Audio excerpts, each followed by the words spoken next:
indirimbo ya Bruce Melody yitwa Funga maco aravuga ngo uyu nguyu ngo n'ingutiya arazitsapa ngo ariko ngo kagira ngo ni marayika ngo kandi ari makangu donc umuntu ashobora kugira gutya akakubitamo ijipo ndende akageza hano hasi wahura nawe ukavuga uti kabisa ntituzakagendana uyu ni umurokore wavure ukamwibeshyeho ariko ntabwo Imana ishobora kumwibeshyeho yego naho rero niyo mpamvu iyo uje gusa ukabona umuntu ngo namukunze namugize gute cyakora hari igihe usenga Imana igutabara. Niye mpamvu ituma padiri cyangwa se pastor runaka adashaka ko umukobwa we cyangwa umuhungu washyingirwa n'umukobwa wo muri metodiste badahuje ukwemera?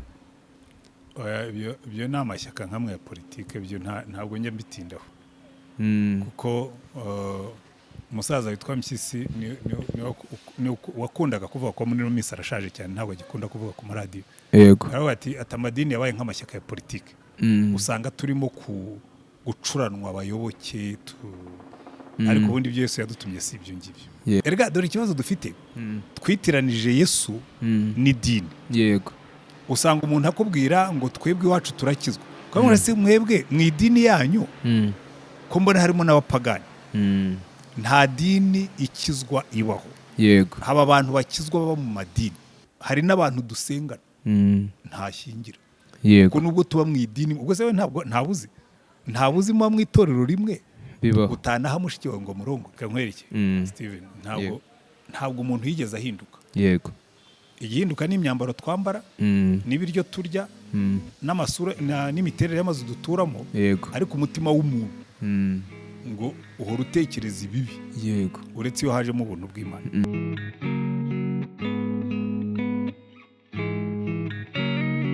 Nshuti muvandimwe udukurikiye kuri Divya Family TV, uyu munsi turagira ngo twebwe hamwe nawe twibukiranye ibyaranze amateka y'ubuzima bwa muntu. Twagize umugisha wo kuremwa n'Imana, tugira n'undi mugisha wo kubona Kristo ngo abe igitambo cy'abantu bari ku isi. Ababayeho nyuma ye dufite amateka y'ibyabaye mbere ye. Abantu bagiye babaho bakaba mu gihe babona ibimenyetso by'icyo Imana yendaga gukora mu bihe bitandukanye ikoresheje imbaraga zayo, byaba byanyuze mu bahanuzi bikozwe n'Imana cyangwa binyuze mu nyandiko ku babayeho nyuma ya Yesu. Uyu munsi turashimira Imana yo yaduhaye ubuzima, by'umwihariko ikaba yaraduhaye abantu bagize amahitamo yo gukurikira inzira y'Imana ndetse bakanezezwa no kurarikira abandi kuyoboka Imana. Uyu munsi turi kumwe na muzehe Pr.Antoine.RUTAYISIRE. Mbese muraho? Naho neza. Mukomere cyane. Namwe. Yego. Tubasanze hano muri mu masengesho nk'uko twabimenye y'iminsi 40 ndetse mukaba murengeje iminsi 30 muyarimo. Turi kumuza 36. Imana ihabwe icyubahiro. Ndizera neza ko mufitanye ibihe byiza n'Imana. Urabyumva nyine. Yego. Nuko utahi wanyu Karongi buriya uyanganyeho gato ukaza kubona amateraniro nyine nibwo wabibona. Naza kuryoherwa. Pastor, abantu bajya bagira ibihe byo kubana n'Imana, Imana ikavugana nabo, Imana ikabamenyesha ibyenda kuba. Turi mu isi irohamye mu kibi nk'uko byagendekeye abo ku ngoma yo mu gihe cya Noha, aho ibyaha bifite ubwiyongere ku muvuduko ukabije, ubwo abantu b'Imana mu buryo bwa nyabwo barushijeho gusenga mu buryo budasanzwe ngo barusheho kwiyegereza Imana. Ukurikije ibihe uwo ubwawe urimo ndetse n'ibyabo muhuje kwemera barimo basenga, ubona ku gihe cyawe cy'ibyobokamana tugeze nka sangahe? Yewe hari ibintu ntajya ntindaho. Yego kuko abantu benshi bavuga ngo ubu ngubu dushobora kuba tugeze ku isaha ya 9, ngo dushobora kuba tugeze ku isaha ya kangahe. Ahubwo ariko muba murimo kubaza ibibazo mutabajijwe. Yego kubera yuko niyo twaba tugeze ku isaha ya 11 still uzi hari abagaragu Yesu yigeze kuvuga nako n'abahinzi. Yego ngo yabasize ku murima, bamwe ngo baza saa 3, ahubwo ati mujye mu murima wanjye mukore. Abandi baza saa 6, ati mujye mu murima mukore. Abandi baza saa 9, ati namwe mujye mu mukore. nawaje saa 11 avuga ati namwe mujye mu murima wanjye mukore. Hanyuma aje abahemba kimwe. Rero buri ikibazo gikomeye kirimo ntabwo ari ukumenya isaha ibintu bigezeho, ahubwo icyambere ugomba kwitaho ni ukumenya ibyo umwami yasize adutegetse gukora. Akaba ari byo uhugukiramo, akaba ari byo uhugiramo, akaba ari byo ushyiramo imbaraga. Naho ubundi byo kumenya amasaha, burya aho abantu bakorera ubuswa bareba ibimenyetso. Ariko Bibiliya iravuga ngo umuntu uhora yitegereza ibicu ngo ntabiba. Urebye ibimenyetso by'isi, isi yagombye kuba yararangiye kera. Kuko Yesu yaravuze ngo kizababwira yuko mugeze ku isaha ya nyuma ngo muzumva intambara n'urusaku rw'intambara, ishyanga rizatera irindi. Ubwo ishyanga ritateye irindi ni ryari? Guhera kera amashyanga yahoze ashyamiranye. Hazabaho imitingito, hazabaho n'inzara n'ibyorezo. Mu kinyejana cya 16 higeze kubaho icyorezo. Ntubabonye iyi corona y'ejo bundi? Ibyo bise ntuza bubonic plague mu Burayi, ku isi yose icyo gihe no muri Amerika bifatanije. Byatwaye abantu barenze miliyoni 50, byarwaye n'abantu bageze kuri miliyoni 500. Twara kimwe cy'icumi cy'abo miliyoni 50 zirapfa. Ubu ngira ngo urebye corona, ngira ngo nta nubwo yagejeje no kuri miliyoni. Iteranije ku isi yose abantu bageze mu bihumbi 100. Simvuga ko ari bakeya, ariko ndagereranya. Rero icyo gihe abantu baravuze ati iki ni ikimenyetso cya nyuma, isi igiye kurangira. Hanyuma ntiyarangira, turacyahari. Kubera iki? Imana yaravuga ngo rega mwebwe mwita ku byo mutagombye kwitaho. Ubu ko kuri jewe umunsi umwe ni nk'imyaka 1000, n'imyaka 1000 ni nk'umunsi umwe. So ushobora kuvuga ngo tugeze ku isaha ya nyuma, Imana ikakubwira sawa, hasigaye imyaka 1000. Ubundi unakurikiye n'ibimenyetso Bibiliya iduha. Ibyinshi nta nibihari. Kuko ikizakubwira yuko kuza kwa Kristo kwegereje, ikimenyetso simusiga nuko azaza ubwami bwa anti-kristo. Ubwo ngubwo bwo ntibuzihishira, buzaza bugaragara ku mugaragaro, n'ibimenyetso byabwo birafatika, ku buryo uwizera n'utizera agomba kubimenya ibyo bintu. Bazabimenya bose. Rero kwirirwa umuntu avuga ngo ubu ngubu ngo Yesu ashobora kuza ejo, murambwira abantu nkawe ni nkurikije ibimenyetso biriduha. Ntabwo Yesu ashobora kuza mbere y'imyaka 10 ibyo ari byo byose. 10 yo ndabizi neza kuko ubwami bwa anti-kristo buzamara imyaka 7. Niba tubara neza uko Bibiliya ivuga. Azanagaragara ari anti-kristo mu ngoma ye hagati mu mwaka wa 3 n'igice. Ubwo rero kwirirwa ubara ngo azaze ejo, ngagwira none ntashobora kuza ejo kuko bimwe mu bimenyetso simusiga ntibiranajya no mu mwanya. Niba Bibiliya itubwira yuko Yesu adashobora kuza kwimura Imana bitabanje kubaho, kandi uwimura Imana akaba ari we mwanzi wa Kristo, uwo anti-kristo akagomba kwimenyekanisha no kwigaragaza amaze imyaka 3 n'igice ari gukora ibisa nkaho biri siransiye mu buryo bw'ibanga, none hakerura mu nyuma y'imyaka 3 n'igice. Ubu uyu munsi hari inshingano abakristo tugomba kugira zitandukanye n'imyitwarire dufite none. Ahubwo aho ngaho ugize neza no kuvuga icyo ngicyo, kuko mbona dufite ikibazo gikomeye. Abakristo benshi barakubwira ngo turabona ibimenyetso by'iminsi ya nyuma. Ariko wajya mu myitwarire yabo ukabona bitwara nkaho bari mu minsi ya nta nubwo iminsi ya mbere ntiraza, nkaho rwose nta n'ikibazo gihari. Kaza rero gusaba abantu kuki bavuga ibintu bagakora ibindi, kuki bavuga ibintu bakitwara ukundi. Aho niho dufite ikibazo gikomeye. Bimwe mu bibeshyirwa nk'ubukristo, kuko mpamanya n'umutima nama wanjye n'umwuka w'Imana n'inyandiko nsoma, yuko ubwinshi cyangwa se ingano y'abakristo bamwe babeshya ubukristo bwa nyabo. Bashobora kwibeshya batabizi kubw'ubujiji cyangwa se kubw'imyumvire itanoze. Ariko ubukristo bwa nyabwo dufite none butandukanye nuko tubwamamaza tuvuga ko ari bwo bwa nyuma. Tuzi kuza kwa Yesu mu mibereho y'umukristo kwa mbere, kuba Kristo yagera mu mibereho yanjye bwa mbere, kuza ko kwa mbere muri njye. Ingaruka bigomba kuzana uwo duturanye, uwo tuvugana, uwo dukora n'uwo dusengana akamenya ko Kristo yaje. Noneho kuza kwa kabiri kwa Kristo kuza kugaragarira abantu bose turi kwamamaza tunavuga, kuri gutuma abantu bajya gusuzuma ya mibereho bagasanga Yesu wa mbere ntiyarayahagera bwa mbere, ndetse no kubakangisha ubwa kabiri yenda kugaruka nabyo ntibifite ishyikizo. Ibi bikica iyobokamana mu buryo bwo guspreadinga cyangwa kwigisha. Ubona nkawe ukurikije ubunararibonye n'uburambe umazemo wigisha unakebura abantu, ari ikihe kintu abakristo bagomba kwita muri iyi minsi ya none? Ubundi mu gitabo cy'ibyahishuwe baratubwira ngo hahirwa yego umuntu umesera imyenda ye ese igishura cye kugira ngo atazasangwa yambaye ubusa. Yego. Ndetse bakongeraho bakatubwira ngo bene abo ngabo ngo n'urupfu rwa kabiri nta mbaraga ruzabagiraho. Yego. Rero bikubwira ngo iki ubundi cy'ingenzi ku mukristo yego si ukubara iminsi. Icy'ingenzi ku mukristo ahubwo ni ukubona iminsi ikiriho akayibyaza umusaruro. Number one, akakira Kristo nk'umucunguzi n'umwami we, kuko icyo gihe abo ngabo ufite Yesu niyapfuye Bibiliya iravuga ngo hahirwa abapfa bapfiriye mu mwami. Amen. Ngo n'umwuka aravuga ngo ngo waruhutse imihati yabo ngo n'imirimo yabo ikagenda ibakurikiye. Rero bikubwira ngo ubundi abantu bagombye kumaranira kumenya Yesu, kumwakira, akaba umucunguzi wabo, akaba umwami wabo, ibindi bisigaye bakabimuharira. Ngewe rwose niyo wambwira ngo Yesu azaza ejo ntabwo nava hano ngo mvuge ngo reka ntahe ngo njye kureba, naguma hano ngakomeza ibyo yanshinze gukora agasanga ari byo ndimo. Kuko yagiye abivuga kenshi akavuga ngo hahirwa uwo mugaragu shebuja azaza agasanga arimo gukora ibyo yamushinze gukora. Icyo rero nicyo kintu twagombye kumenya, kuko abantu benshi usanga barimo gusoma ibimenyetso by'ibihe bahugiye mu kumenya ngo bizaza ryari. Kuki murimo kwibaza ibyo abatabahaye kwibaza, aho kugira ngo uhangayikishwe n'ibyo umwami yakubwiye guhangayikira, uhangayikishijwe n'ibitari ibyawe.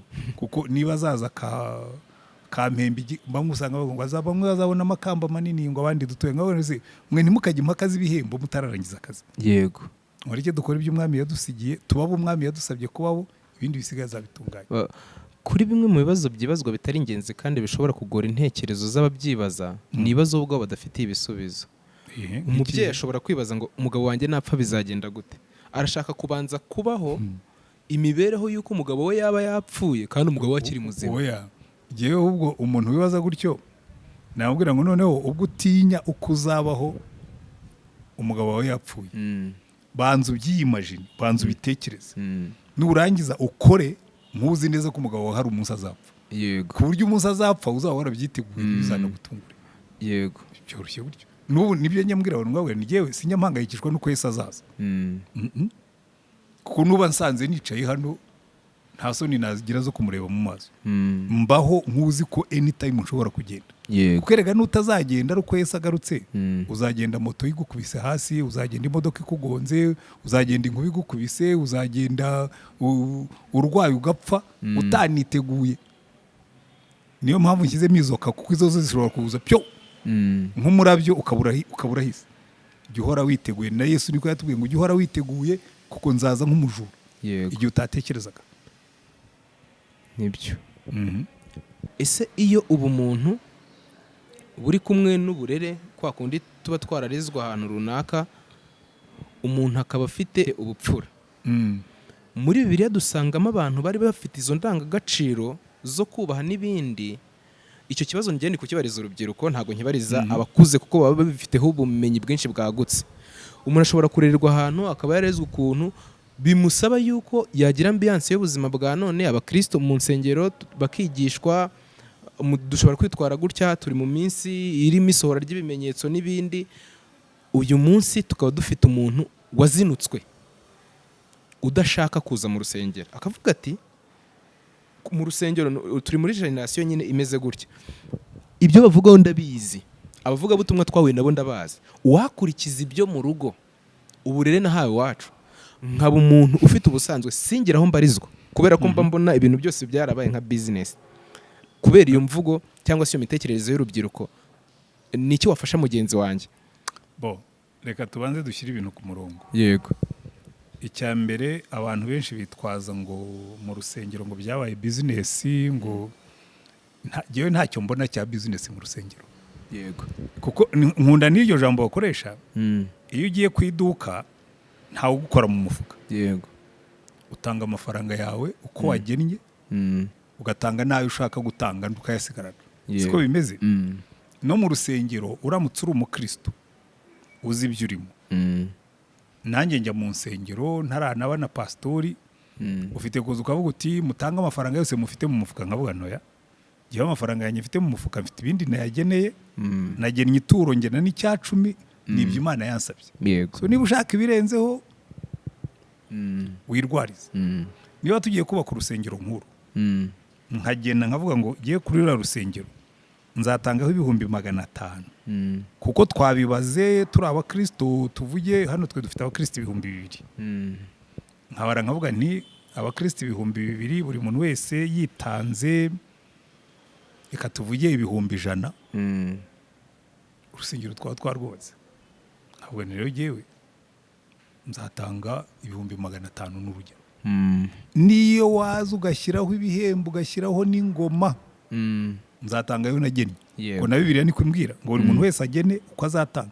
uko agambiriye mu mutima we kandi adahatwa. none urumva uwo nguwo ukubwira ngo yewe ngo sinzajya mu rusengero ngo babigize business ndavuga no wowe uri muritwaza urwo n'urwitwazo rudafite ishingiro kuko niba uri macuwa niba uri mukuru mu mitekerereze uzatangayo wagennye kandi ibintu by'Imana ntibigurwa ariko hari iby'Imana yadutegetse tugomba gukora nk'icyacumi yego gikuva ndi umusore ntanga icyacumi ariko sindumva mvuga ngo ntanga icyacumi ngo kuko pastori ngo ni igisambo ngo yagize ndabona no yewe narabyisomeye mbisengeraho ndabisobanukirwa nkiri umukatolike ntangira gutanga icyacumi nuno munsi ndacyagitanga uko nasezeranye n'Imana yanjye ndabwira ngo buri faranga ryose rizaca mu biganza byanjye nzaritangaho icyacumi rero ushobora kuza ukavuga ngo tanga menshi ngo nibwo Imana izagumukira yewe Imana ndayizi ntabwo ducuruzanye irampa ariko nanjye nkayubaha yego icyo mbanze nkuru icyo cyo kuvuga ngo sinjya mu rusengero kuba bigize business ahubwo urwo n'urwitwazo icya kabiri rero cyo kwicara umuntu akavuga ngo yewe sinzajya mu rusengero ni wowe uhomba icyo uhomba cya mbere nuko ntushobora kuba mu muryango w'Imana warawuhunze yego so icyo gihe iyo umuntu yiciye mu muryango aba afite ikibazo yitwa inzererezi no mu busanzwe exactly iyo kuba inzererezi ibyo ni ikibazo ariko ongeraho ikindi twebwe twakuririye mu Mutara iyi ntare yashakaga kurya inka yarazaga igatontoma igakanga inka yavaga mu zindi ikirukanka iyo niyo yaribwaga rero uzabona umuntu yitaruye abandi uzamenye ngo uriya satani aramurya si iminsi myinshi uzamubona yasubiye mu nzoga yasubiye mu busambanyi ntabwo bizamara umwaka 2 atarasubirayo agahita ahangana n'ingaruka zabyo ahubwo agatangira guhangana n'ingaruka zacyo kuko uwavuye mubandi niwe satani arya icyo si icya kabiri yego ariko ni icya gatatu ubundi Imana yo yaradutegetse ngo uko mubona ya minsi yegereza ngo ntimukirengagize guterana kwera ngo ahubwo murusheho kubiterana mu mwete yego urumva rero uwo nguwo noneho yagiye no mu gusuzugura iby'Imana yavuze jewe niyo wambwira ngo pastori wa hano ngo ni umujura navuga ntabwo njya gusenga pastori yego jewe njya kubahiriza iby'Imana yambwiye nzajya njya guterana ntangayo jewe nagennye ntazankora mu mufuka yego byoroshye gutyo niba ufite ahantu usengera uteranira impamvu yakujyanye niba ari umuntu azahagukura ariko niba impamvu yakujyanye ari ugushaka Imana uzashingira mu ijambo ryayo ukora ibyo Imana yavuze mu ijambo ryayo yego murakoze cyane iyi minsi umukristo aho ari hose ushaka ubugingo buhoraho hari ibintu bisa nkaho byongeye imbaraga kukumurwanira iruhande bwa mbere umuntu azi ko azapfa uko byagenda kose yaba akijijwe cyangwa adakijijwe kuko afite ibimenyetso bimuzengurutse bimugaragariza ko ubuzima bwe atari ubuhoraho uko imyaka y'umuntu yicuma niko imbaraga zo guhangana ngo abeho ziba nkeya uko kurwana intambara y'ubuzima inanirana umuntu atangira kwiringiraho noneho ko iherezo ry'ubuzima bwe rishobora kumusatira bimwe mu bintu bisa nkaho bitoroheye abariho muri rusange harimo ikibazo cy'ubuzima bwa none yego ikibazo cy'ubuzima bwa none kigahinduka ikigamburuza abakristo gito zimwe mu mpamvu zitangwa n'abakristo ugasanga umuntu yabonekaga mu itsinda ryo gusenga cyangwa mu minsi y'amasengesho 40 kubera ko afite uwo mwanya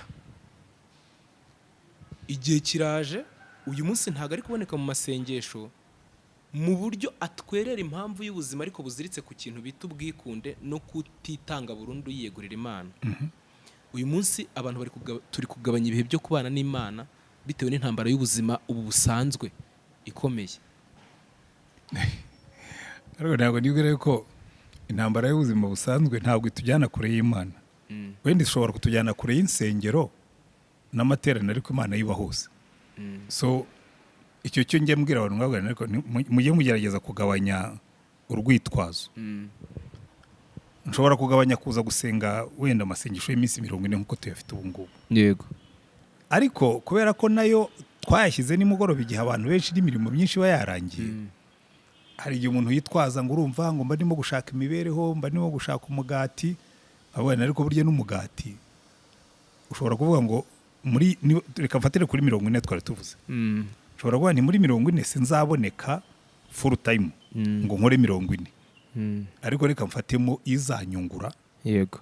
N'organiza akazi kanjye hanyuma nzageyo wenda iminsi 10 n'urugero. Ibyo byakunda. Rero umuntu iteka ryose mbona abakristo bashaka inzitwazo. Abura ati ubuzima bwa none rega ntibutuma twegera Imana. Ngabura ubuzima bwa none bushobora kukubuza kwegera urusengero. Ibyo byo ndabyemera. Ko hariho n'abandi bajya babimbwira kandi nkumva bafite ishingiro. Yego. Hari nk'abasirikare baba mu Nyungwe n'urugero. Ngabura ati jewe mba mu Nyungwe. Wumva nahurira hino urusengero. Ngabura ni fine. Jewe sinanze yuko wanyungwe kuko niko kazi dukeneye umutekano, niko kazi ukora. Bana n'Imana mu Nyungwe. Imana izahuri kandi naho irahari. Bana n'Imana ugume mu mwuka w'Imana aho waba uri hose. Abandi bakubwira ati jewe nagiye mu gihugu cy'Abayisilamu nta rusengero ruhaba. Uretse ko zinahaba ariko wenda rimwe na rimwe abantu ntibabaza aho ziri. Aho fine. Ni waragiye mu gihugu kitabamo insengero. Genda wiyaranje. Ubane n'Imana yawe, usome Bibiliya yawe, ugume mu cyumba cyawe. Nta kibazo uzagira. Uzagira ikibazo cyo kuba kure y'itorero, ntabwo uzagira ikibazo cyo kuba kure y'Imana. Yego. Izo rero ni inzitwazo nazo. Gushakira urwitwazo mu buzima bw'ibya none rugahinduka urwitwazo rw'iby'ubuzima bw'iby'iyobokamana ntabwo ari byo. Ikindi Imana ibidukurikirana ahantu hose inadukunda urukundo ruri ku rwego rwo hejuru. Ikibazo kimwe gifitwe kiri mu bibazo abakristo bakunda guhura nacyo, yewe baba abitwa abakristo n'abayobora abakristo, ikintu bita gusimbuza ubushishoza amarangamutima. Njye mbana na runaka muri korari, niba ataje ubwo yaguye nta birimo. Niba ibi binsaba gutekereza no kugira ubwenge, uri kunyereka icyo cyerekezo ari kumpatira kubikora. Urugero, niba nk'urugero waduhaye kubaka uru rusengero cyangwa kugira icyo dukora biri kudusaba amafaranga 500. Uwo muntu akayatanga kuko byavuzwe cyane, hakananyeganyezwa amwe mu marangamutima ye amutera gutanga adatekereje. Ibyo bigaba bishobora kugira ingaruka ku muryango, abo babana, n'ibindi bintu bimuzengurutse cyangwa kutarangiza inshingano z'ibintu bimwe na bimwe. Ubu amarangamutima ari ku rwego rwo hejuru nanone yanegekajwe n'imibereho y'uburyo tubayemo, akagira icyo ahungabanya. Yesu ahamagarira abantu rero, we ahamagara abantu yaravuze ngo umuntu niyiyanga ashaka kunkurikira yikorere umusaraba we. Mfite amatsiko ngendeye kuri ibyo bintu mbanje kuvuga. Umusaraba wa Kristo yifuza ko twikorera wacu ni uwuhe mu by'ubuzima? Umusaraba biroroshye cyane kumenya uwo ari wo. Ikintu cyose uzakora kikakuremerera, kikakubangamira, kikakubabaza kuko wanze kubabaza Imana, ntugitindaho kizaba umusaraba wawe. Umusaraba ubundi iteka ryose ujyana n'ikintu dukora kikatugora, kikatuvuna, ariko tugikorera Imana. Naho ubundi ibibazo biri rusange, impamvu biri yavuga ngo nta kibazo kizatugeraho kitari rusange mu bantu. So nubona ikibazo ari rusange mu bantu, umenye ko atari umusaraba, kuko n'abapagani bahura nacyo. Ibibazo duhura nabyo kubera ko twizeye Kristo, ibyo nibyo bibazo wakwita umusaraba. Naho ibindi bibazo byose ni rusange mu bantu. Umusaraba n'ibigeragezo ubwo biraturanye. ubundi umusaraba cyari igikoresho cyo kwica. Ntabwo kunywa fanta bishobora kuba umusaraba. Ntabwo kunywa amata bishobora kuba umusaraba. Ntabwo kubona umukobwa mwiza nk'amwe w'abasore ukarongora ntibishobora kuba umusaraba. Umusaraba ni ikintu kikubabaza kuko umusaraba ari igikoresho cyo kwica kandi ukica urupfu rubi.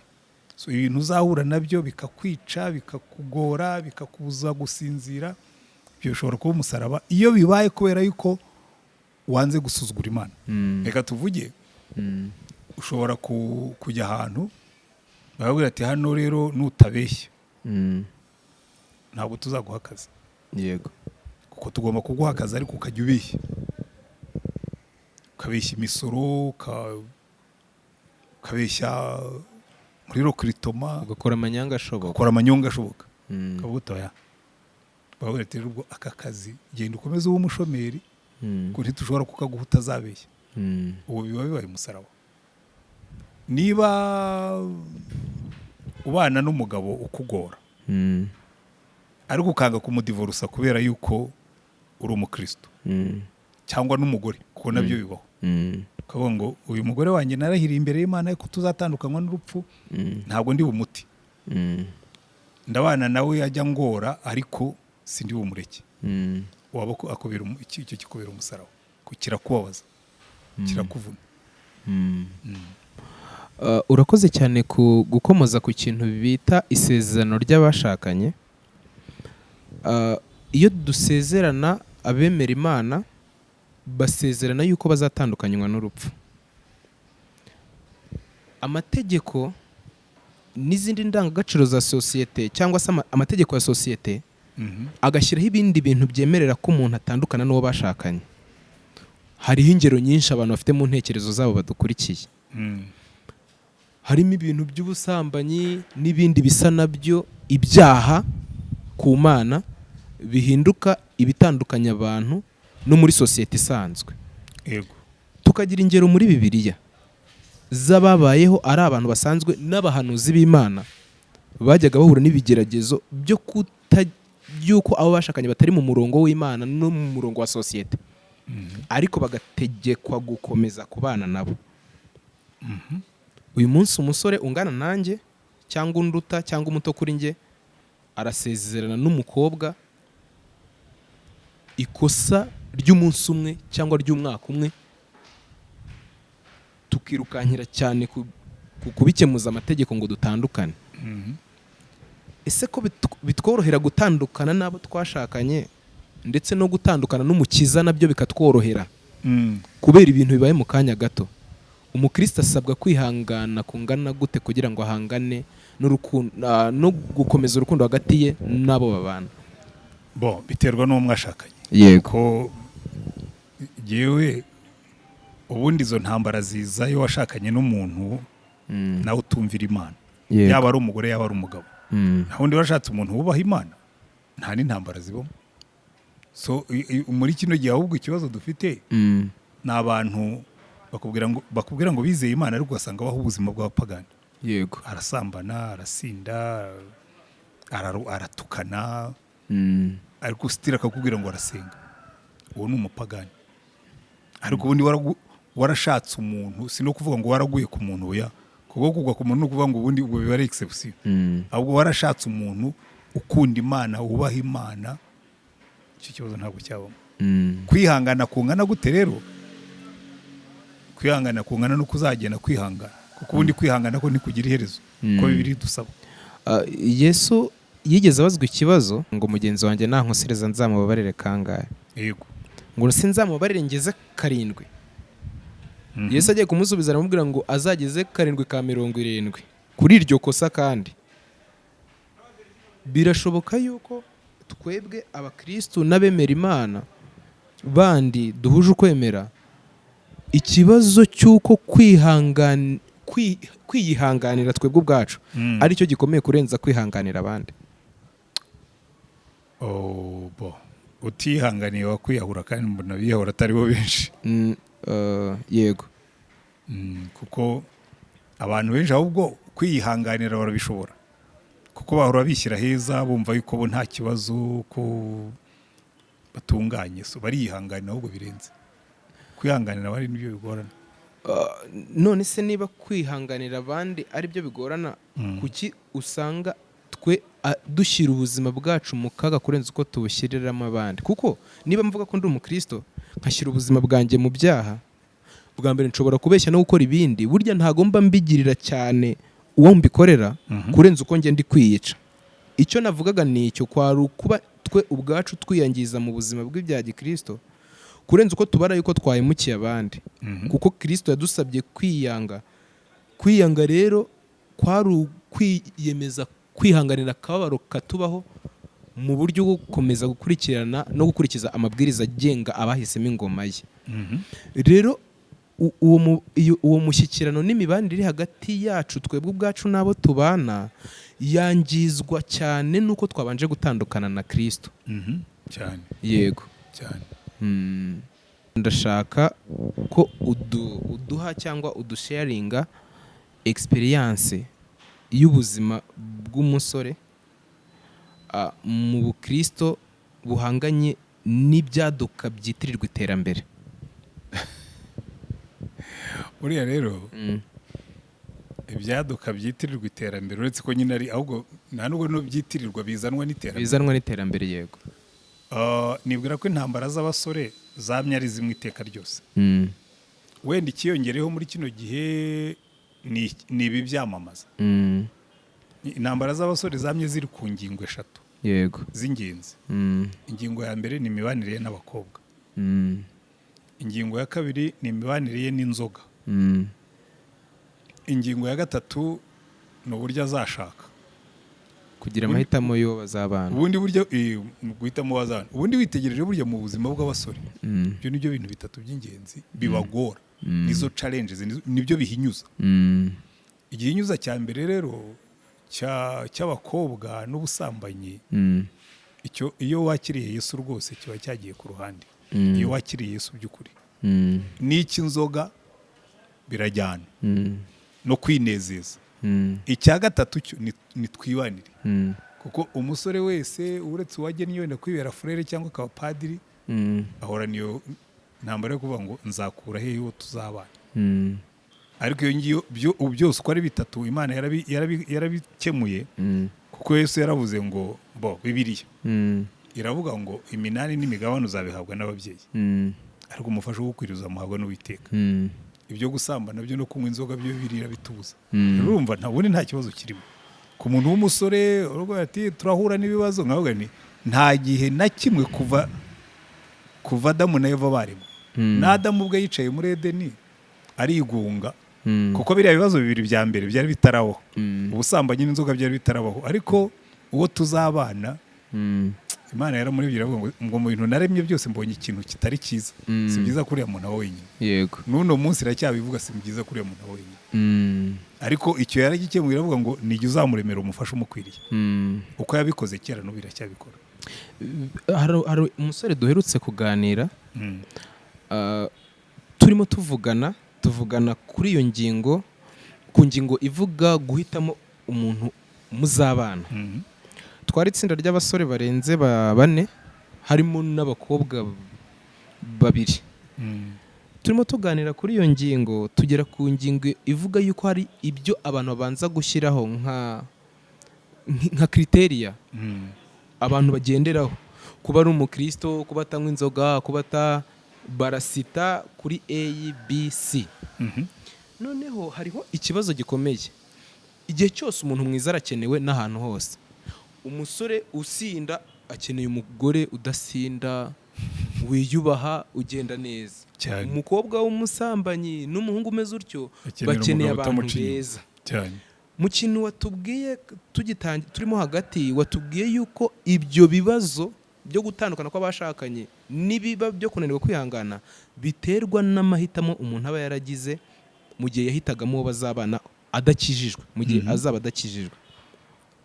Dufite rero abasore bamwe na bamwe bashaka kuba mu buzima bw'ubukristo, basa nkaho bari kubihitamo cyangwa babihisemo, ariko akaba ari umuhungu cyangwa akaba ari umukobwa, ariko yajya guhitamo uwo bazabana akamuhisha ingeso, yasenga bingana iki? kuko turi mu gihe cy'ubuhanga aho abantu bahishanya abandi, umuntu akakuhishamo ku buryo utamugenzura ngo upfe kumumenya bikoroheye. rero nkubwire, niyo mpamvu kugushakira uwo muzabana Imana yabyisigarije. Yego, iravuga ngo imigabane n'iminani imitungo uzayishake unayifashwemo n'ababyeyi, ariko nibigera ku mufasha ugukwiriye ujye unyizera n'igihe uzamugutoraniriza. yego. uzi impamvu? Oya. niyo uzura n'umukobwa cyangwa n'umuhungu, ubwo ndabwira n'abakobwa, uzabe honete, ubwire Imana ngo rero Mana njyewe ndabizi nshobora kwibeshya, uyu muhungu niba naramwibeshyeho cyangwa uyu mukobwa naramwibeshyeho, ubu buko uzandikeho towa ubushyire ku ruhande kandi ubikuye ku mutima, izabikora pe, ibwice bugeze no ku munota wa nyuma, kandi kwereka ibimenyetso simusiga. Kubana n'Imana birakenewe cyane. Imana buriya umuntu ugendana n'Imana, mbona abasore benshi bavuga ngo ariko ngo dushobora kwibeshya, nkawe ntushobora, niwitoraniriza uzibeshya, ariko nutoranirizwa n'Imana yo ntizibeshya. Ahubwo ikibazo ishobora no kumuguha ari we, wamara kugeza mu rugo ugakomeza ukibera big boy, ntiwibuke ko wabaye umugabo. Kandi burya ntabwo Imana ijya iduha costume Pr.Antoine.RUTAYISIRE, izana umukobwa ikamushyira imbere akabwira ngo uyu si umugore, ni umukobwa, genda umwipimeho umuvanemo umufasha ugukwiriye. Mu yandi magambo umwigisha ibyo ukunda n'ibyo wanga, umubwira uti ibingibi ndabikunda ujye ubinkorera, ibi ndabyanga ntuzabikore, kugeza igihe uzabona koko yavuyemo umufasha ugukwiriye. Naho abantu benshi aterura ati saka yifubika ati mfite ikote, Imana ikabwira ati ariko ntabwo idakasita doze, uyu nugera hariya hanze iyi tisi iragukoze isoni, baraguseka. kubera iki? Ntabwo wigeze umuremamo umugabo cyangwa umugore ugukwiriye. Ikibazo rero kijya kibamo nuko hariho n'igihe baguha tisi nayo, kuko noneho izo notisi zifite n'ubuzima, araza kubwira ati ariko ngewe niko ndi ntwara ukundi, akubera ikibazo. Ariko ubundi Imana yagutoranirije igutoraniriza neza kandi ntiyibeshya kandi ntibeshya. Kimwe mu bintu bikomeye twaganiyeho icyo gihe n'abasore, twahuye hariho umuco ariwo twita umuco nyarwanda, kubera ko twe turi mu Rwanda, hariho n'ubukristo. Yego, hakabaho n'ubukristo, n'ijambo ry'Imana. reka tuvuge hakabaho n'ijambo ry'Imana. Hari umuco w'abana b'Imana, hakaba umuco w'abenegihugu, kuko abenegihugu ni muri rusange, mu benegihugu harimo n'abana b'Imana. Yego. Hari ikintu bita gukunda no kurambagiza. Bimwe mu byo twaganiyeho, sinzi niba twaribeshye, uri mukuru kuturuta uraza kuduha ubugororangingo. Hari igihe urubyiruko n'abasore bageze mu gihe cyo gushaka cyangwa bari kukinjiramo, bagira ikibazo cyo kwibeshya bagatangira gukunda batararambagiza. Noneho icyitwa urukundo kikamera nk'aho cyishe imboni irambagiza, ugasanga umuntu afashe icyemezo cyo gushaka uwo akunda ariko yaramukunze nyuma yo atarigeze amurambagiza. Yego. Ahubwo ibyo nibyo bikunze kubaho kenshi, abantu bagendera ku bigaragara. Ariko Imana ikababwira ngo nyabona ibi bintu mukora ni amakosa. Yego. Kuko hari ahantu Pawulo yanditse ngo na satani ajya yigaragaza nka marayika w'umucyo. Yego. Rwose oya. Njya numva indirimbo iyo ngenda mu modoka, ngenda numva radiyo. Hari umuhungu muri ino minsi nkunze gukoresha iyo ndirimbo kuko ikwereka uko umuntu witegereje abantu bise. Aririmba, wari wumva indirimbo ya Bruce Melody yitwa Funga maco, aravuga ngo uyu nguyu ngo n'ingutiya arazitsapa, ngo ariko ngo kagira ngo ni marayika, ngo kandi ari makangu. Donc umuntu ashobora kugira gutya agakubitamo ijipo ndende akageza hano hasi, wahura nawe ukavuga uti kabisa ntituzakagendana, uyu ni umurokore wavure, ukamwibeshyeho.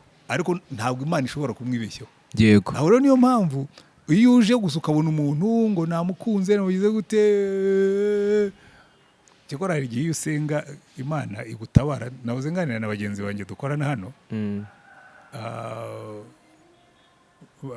umwe yavuga ati hari umuhungu yari yakunze umukobwa neza yatwawe n'agahu n'agahandi kandi ni umuntu usenga cyane yego ariko bukeye Imana kiragurya umukobwa atwara inda akambwira ati byaramukubise ndavuga nti Imana izabacira amarenga mwe kubibona wakunze umukobwa wamwimariyemo wasaze hanyuma aje atwite Imana ikabwira ngo dore wa wundi wagutwaye umutima ni nka Imana nyine ibicishije mu ruganda Imana itwereka twebwe ubwo ikaducira amarenga tukanga kubyina tugatsimbarara wowe ugatsimbarara uti buriya uti bampemukiye bagize gute baguhemukiye weretse umuntu wawe uko ari ngo baguhemukiye baguciye inyuma uyu niwe rero buriya mu bintu byose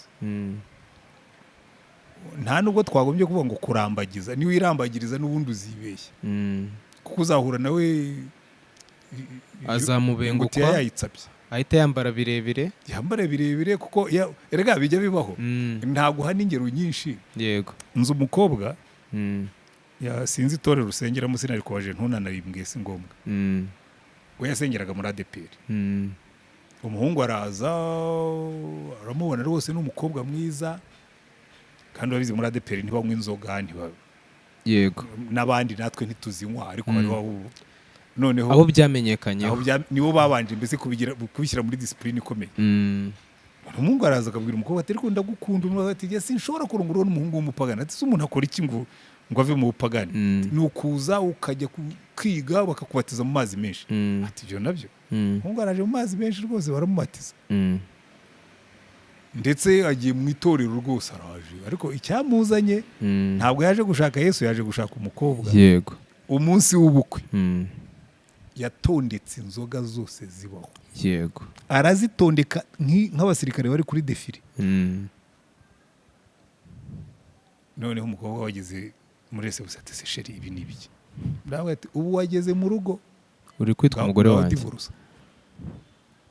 yamutwaye gutyo rero umuntu ashobora kuza yiyoberanya we ntubimenye ko yiyoberanya kuko byaguhumye amaso urukundo ruguhuma amaso kasha afite ziguhuma amaso uragenda ariko uyu nguyu Imana ikavuga iti nyamara rero iyo bigejeje mu bihe by'ibibazo ko njye nibyo mporamo akaza nkamubwira neze buriya ntabwo nta n'utumenyetso na dukeya ati najyaga mbisensinga ati hakaba ubwo aza kundeba nkumva humura inzoga namubaza ngo ko humura inzoga atereka da ati ni Bavaria nanyoye urabizi ko haraje za Bavaria bazikuramo alcohol ariko zigahumura nka byeri ku buryo rero bisigaye byarorohereje abantu uzinywa araza bamubwira ati ariko numva humura inzoga atoya ati ni ka Bavaria kuko barabimenyere ko barakorewe nka Bavaria ati ni ka Bavaria nanyoye kandi ari inzoga nyanzoga yanyoye ka Heineken yanyoye ka Mitsiga ati ni Bavaria sinzi n'icyo abantu bazikundira agiyewe byo reka twe kubitindaho si cyo kiganiro cyane ku kiganiro twagize cyaharangiye twagiranye n'umugabo bita Trésor icyo kintu wari urimo kutubwiraho yakivuzeho ariko kubera ko adafite yambwiye ko atarafite ubumenyi cyangwa se ibijyanye n'ubunararibonye kuri icyo kintu numva ndibuze kukibabaza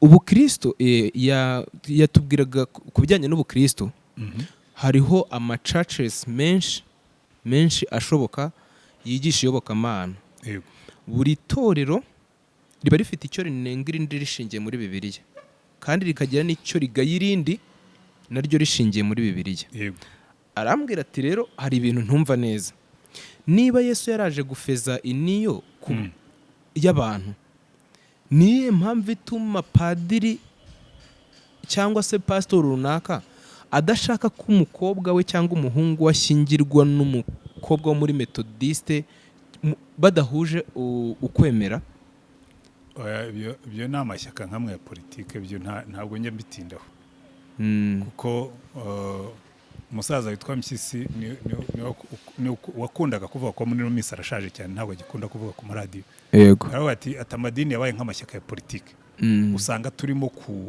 gucuranwa abayoboke ariko ubundi ibyo Yesu yadutumye si ibyo ngibyo yego umukobwa w'umurokore nyamurokore erega dore ikibazo dufite twitiranije Yesu n'idini. Yego. Usanga umuntu akubwira ngo twebwe iwacu turakizwa, kandi se mwebwe mu idini yanyu ko mbona harimo n'abapagani. Nta dini ikizwa ibaho. Yego. Haba abantu bakizwa baba mu madini. Yego. Jewe nakijwe ndi umukatolike. Abantu bakajya bambwira ngo ntabwo wakizwa uri umukatolike, nkabona gusa agakiza kabonerwa muri Yesu, ntabwo kabonerwa mu idini. Nge nzi yuko nakijijwe, nakiriye Yesu nuzuye n'umwuka, ntabwo nuzuye umwuka atubwo ni amadayimoni. Amadayimoni muzatuka umwuka wera mwitiranya ibintu. Jewe ndabizi neza nakiriye Yesu, ndamwisabira ngo nyuzuze umwuka kugira ngo mukorere, arabikora. Yego. Ariko abantu bakanyemeza ko ubwo umwuka wera nahawe ari amadayimoni, kuko niba mvuga mu ndimi ubwo niza amadayimoni, kuko nta mukatolike wavuga mu ndimi. Ahubwo ibyo bintu uwo ni umwuka w'idini, ntabwo ari umwuka wa Kristo. Rero ziriya ntambara duhoramo za sinashyingira uyu nguyu, hari n'abantu dusengana ntashyingira.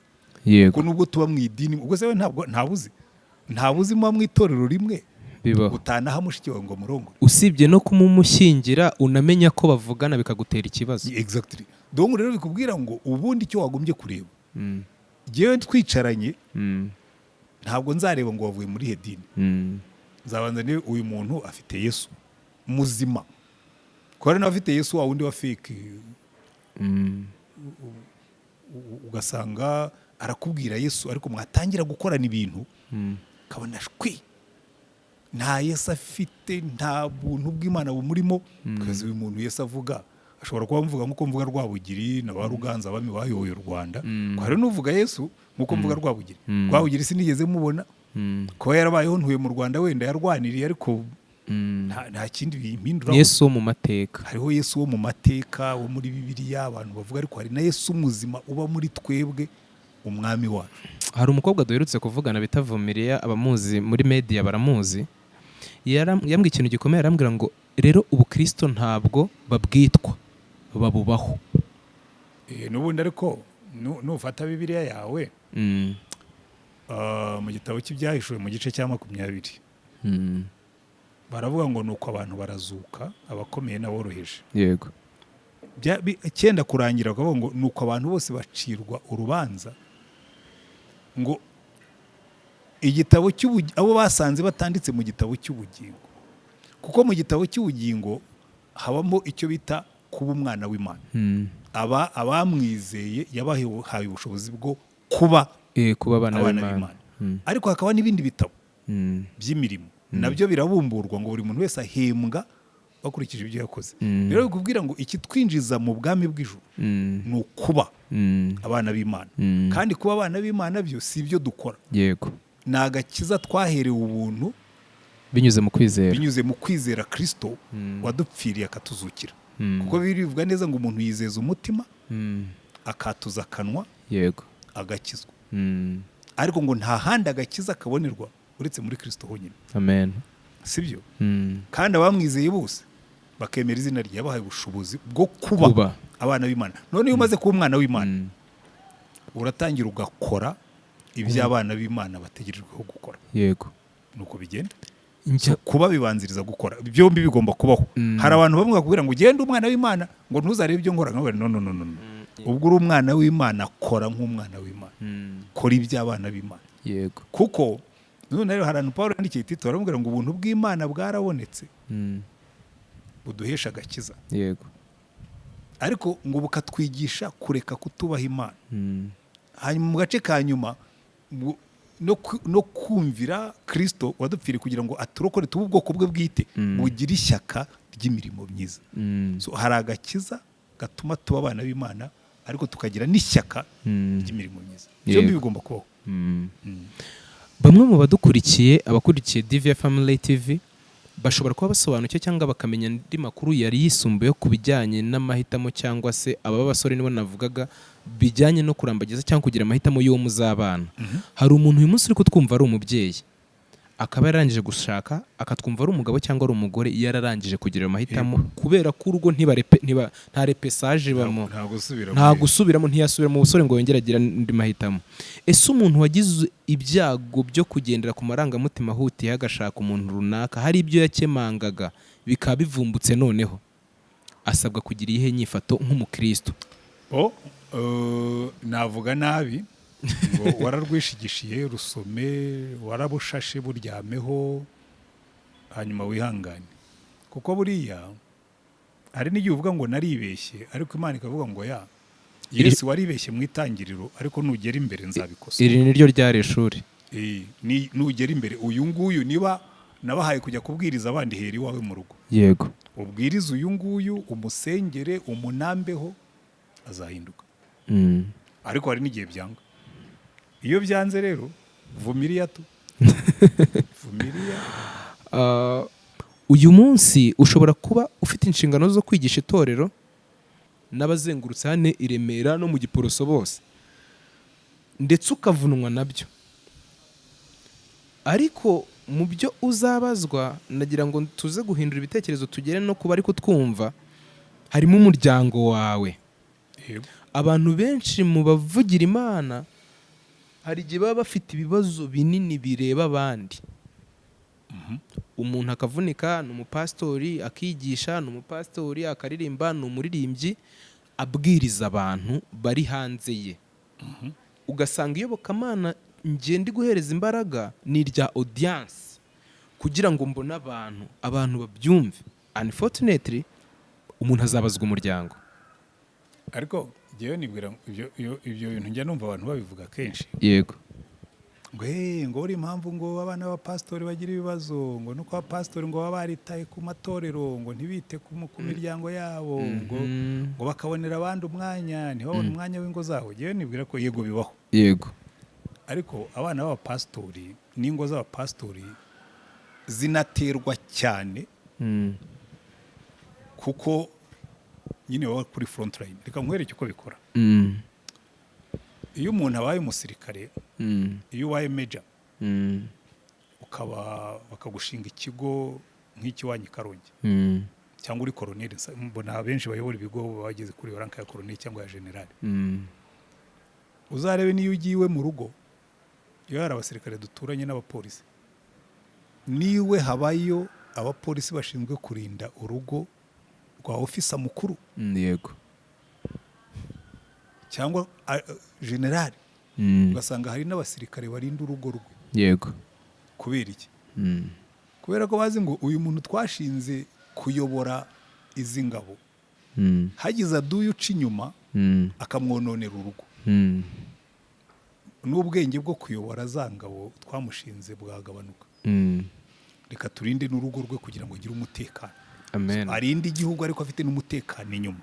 Twebwe ndaza nta n'uwibuka ko agomba kunsengera, nta n'uzi uko umugore wanjye yitwa, nta n'uzi uko umwana wanjye yitwa, nta n'izi iki, ahubwo icyo bakora iyo akoze ikosa bati dore byaramunaniye, bati dore nta n'ubundi ntashoboye. Kuki generali bamurinda? Abana b'isi mu byabo barusha abana b'ijuru ubwenge, niko Yesu yavuze. Yego. Kubera iki? Kubera ko n'ubundi pasitori abyara abana nk'abandi bose. Iyo Imana igiye kuduha abana ntabwo iduha abamarayika, iduha abana. Yego. Nkaba mfite umurimo wo kubarera, bakankundira cyangwa bakananira nk'uko bananira undi, kandi bashobora no kuzashoboka nk'uko nawe washobotse ukingana nabo. Rero bikubwira ngo ibyo, nibwira yuko abantu benshi numva babivuga ngo nuko abapasitori batagira batya cyangwa batagira kuriya. Jewe ndabihakana cyane. Hari n'ubona abana be byaramutunganiye ati buriya ntubona ati nkanjye jewe nagize gutya ngira gutya. Ariko abanyarwanda babivugaga neza ngo warerewe n'Imana, ngo agira ngo yarushije abandi guhana, kuko buriya abana bavuka ari abana. Iyo ugize umugisha baragutunganira, iyo ugize ibyago barakunanira. Uzarebe no muri Bibiliya abo Eli bari baramunaniye, ba Hofuni na Finehasi, nabo kwa Samweli ngo baryaga ruswa, nabo ntabwo ari ibintu bitangaje cyane kuko tubyara abana, ni abana kandi b'abantu, kandi bafite uburenganzira bwo kwihitiramo. Turabasengera, turabasengesha, ariko ntibikuramo yuko bashobora gufata iyindi nzira nk'uko n'abandi bafata izindi nzira. Yego. Ntabwo rero kuba wenda abapasitori bita ku itorero ntibite ku miryango aricyo kibitera, kuko hariho n'abandi batagize n'ubitaho kandi bagendera mu buntu bw'Imana. Ugasanga ahubwo jewe nibura bagize umugisha, nta busambanyi nabazanyeho, nta businzi nagize mu rugo, bagize umugisha mbese wo gukurira muri atmosferi y'abantu iriya ukabona undi wavukiye mu rugo rurimo mbosambanye n'intambara za buri munsi yarakijwe ahubwo avamo umukozi w'Imana. Yego. Burya ni amayobera y'imikorere y'umutima. Hari n'ikintu twatangira cyo kwibaza ibibazo bidakwiriye bitari ingenzi kuko nanone mu by'Imana yatubujije yatuvanye mu mwanya wo guhagarara mu bajije ngo duce icyo rwose cyo abantu bashatse banabitora ahubwo bakagerageza. Nawe ufite pastori wawe, yego, n'abandi batwumva barawufite, ukajya uvuga ngo ngiye kujya nsengera pastori n'umuryango we kuko Yesu yarabivuze, aravuga ngo nzakubita umwungeri intama zitatane. Satani we yagambiriye gukubita abungeri. Intama mubona intambara duhorana mu matorero. Nicyo ngicyo Satani akavuga ati enga ngene nindurumbanya hariya hejuru bazahugira muri izi ntambara aho guhugira mu byo Yesu yabatumye. Kubita abungeri intama zitatane namwe mwarangiza mukabijyamo. Yego. Jewe buriya ni mpamvu nyambwira ngo sinjya mu ntambara z'amadini. No mu itorero ryacu hagize uzanamo intambara nabwo mugende mu rwane ge sindi buzemo. Ibyo Yesu yanshinze nibyo njyamo mugende mwirwane. Yego. Sindi bubafashe. Kubera iki nzi neza yuko ibyo biba biri mu mugambi wa Satani. Yego. Muri iki gihe dusohoyemo dusa nk'abagana ku musozo, intambara iri hagati y'icyiza n'ikibi mu muntu yahozeho kuva Adamu yakora icyaha. Yego. Umubwiriza Salomo anavuga yuko nta gishya munsi y'ijuru cyane. Impinduka z'ibitubaho tukabona n'ibishyashya biterwa n'igihe turimo, ariko bishobora kuba byarigeze bibaho ku muntu runaka cyangwa se mu bundi buryo. Nkwereke Steven, ntabwo umuntu yigeze ahinduka. Yego. Igihinduka n'imyambaro twambara, n'ibiryo turya, n'amasura n'imiterere y'amazu duturamo. Yego. Ariko umutima w'umuntu ngo uhora utekereza ibibi. Yego. Uretse iyo hajemo ubuntu bw'Imana. Rero kubwira ngo hari abantu babwira ngo sosiyete turimo ngo iterambere niryo ryatwishe, ngaho no, ahubwo iterambere ryabagaragaje uko muri ryaratwe exposure cyane, byabashyize ahagaragara. Urumva niba ufite umutima w'ubusambanyi hakaza telefone irimo ushobora kurebamo pornography uzayireba. Ariko ntuzareba porno kubera ko iri muri telefone, uzareba porno kuko ufite umutima w'ubusambanyi. Burya umutima niwo ugukoresha muri telefone si uguteramo. Yego. Njye mbibwira ngo ngiye telefone yanjye ni smartphone, hano dufite wifi, ariko sindareba porno mu buzima bwanjye kubera nasezeranye n'amaso yanjye kutareba ibizira. Umutima wanjye nta nyota yabyo ufite. Niyo nabigiraho kuko burya ikibazo cya YouTube ujya mugiye kwishakira wenda ubuvuga butumwa ukunda, ukabona iruhande rwe hari ibindi bakaguha notification zindi. Avuga ntoya ibi ngibi urampamagara ngo njye mu mihanda ntajya ngendamo, uwo muhanda sinjya nkucaho kubera iki mu mutima wanjye nta nyota yawe ihari. Nuko bimeze. Yego. Nari ndimo ndi kuvuga uko Satani, intambara y'ikibi uko igenda igara mu muntu, umuntu nawe asabwa kwegera Imana kurenza uko yarameze mbere yuko ahishurirwa ko bimusatiriye, mu rwego rwo kwibutsa abakristo abemera Imana by'ukuri Yesu wa nyawe, mu buryo bwo kubibutsa tubahe mu buryo bambwira ngo njye guterana nkajya guterana, nanjye nkajya kuko hari abandi. Kandi nkurikije ibyo nasomye n'abantu twagiye tuganira bamwe na bamwe benda ko bakuru cyangwa n'abenda kuba bakuru, ubona yuko ingaruka z'ibyo tubona by'ubuzima bw'ibyobokamana byabo bituruka ku buzima baba bafitanye n'Imana ahiherereye hatari muri rusange. Ubundi icyambere tugomba kuzirikana, yego, kubanza kumenya ukareba ubuzima bwawe ugacekinga ukagenzura. Nigeze nakira Yesu? Ese Yesu nakiriye ndabizi ko ari muzima, ko ahora ndeba. Burya inzira ya mbere yo kugira ngo ubeho ubuzima butivanga mu byaha udakora hirya no hino, kubanza ukamenya Yesu muzima. Yego. Wavuze ngo nzaba ndi kumwe namwe kugeza ku mpera y'isi. Icyo ngicyo iyo ushatse waba ari nacyo utumbira. Icya kabiri, kuzura umwuka. Ko buriya rimwe na rimwe tuvuga ibintu tukavuga Yesu gusa, ariko burya Yesu ntabwo byari bimunaniye kuvuga ati munyizere mukomeze. Yabwiye abigishwa baravuga ati ngo amaze kubasobanurira ibyanditswe byose aravuga ati murindirire mu murwa muzahabwa imbaraga umwuka wera n'abamanukira. Kuko umwuka wera iyo yaje agatura muri wowe niwe utwemeza ibyaha, niwe utuburira iyo tugiye kugwa iyo Satani yaduteza imitego, atura muri twe kuko Yesu tubana, ariko Yesu ntabwo atura muri jye, atura muri jye kubw'umwuka wera yaduhaye. Shimikira kubana n'umwuka utamuteza agahinda. Icya gatatu, shimikira gusoma ijambo ry'Imana, umenye icyo Imana ivuga kuri buri kintu, urituremo, urirye, uribyibuhiremo. Icya kane, senga ahantu hose ubudatuza. Burya hari amagambo yanditse muri Bibiliya avuga ngo umusenge ubudatuza, ubudasiba.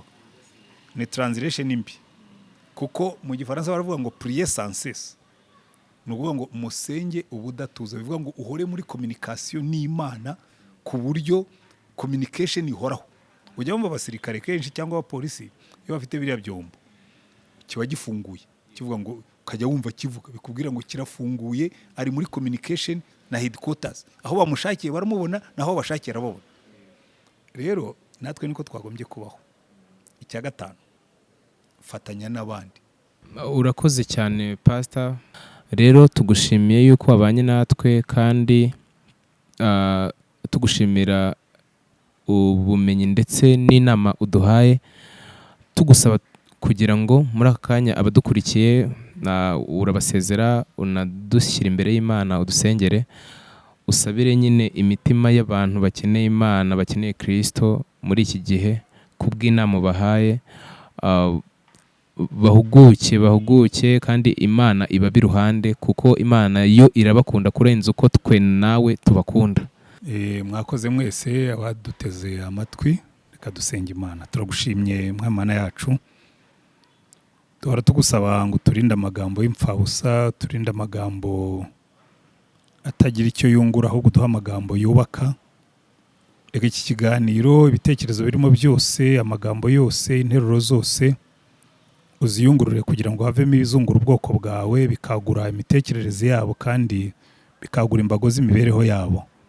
Kandi buri wese uzumva iki kiganiro, imbaraga z'umwuka wera zimwemeze, zimuhindure, zimwereke ibyo akeneye, kandi buri muntu wese umubwire ibimureba.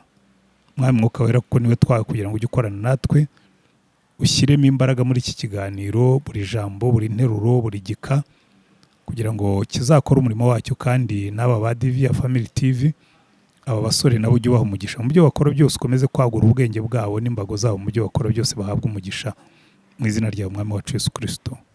Amen.